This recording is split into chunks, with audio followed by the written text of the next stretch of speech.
Okay, let's go.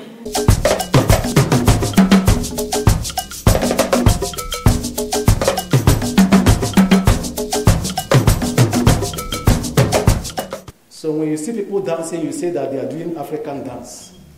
And they forget the fact that Africa is the second largest continent in the world.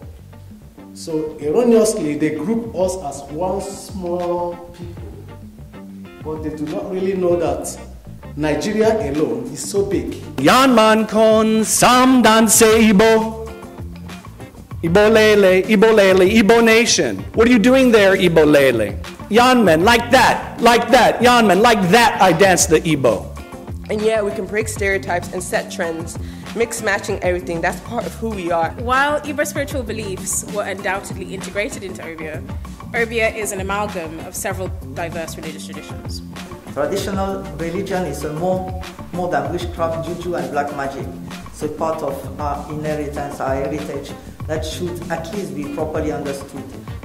Did the Igbo consist of other groups, and what could this reveal about the formation of Igbo identity? One individual said, if I'm talking to a white person, I'll say I'm from London. If I'm talking to a black person, I'll say I'm from Nigeria. If I'm talking to a Nigerian, I'll say I'm Igbo. It felt like taking snow to the Eskimos. I was going to go to Nigeria to teach Nigerian cooks in Nigeria how to cook Nigerian food. My mother used to tell us when I was young, she said, you can marry from anywhere, but don't be back an Onisha man. So for her,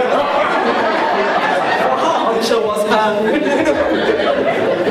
So for her, Onisha was the, I don't care where you can go to India, you can go to everywhere, okay, not Onisha. Can I add that my father's from Onisha, but thank you.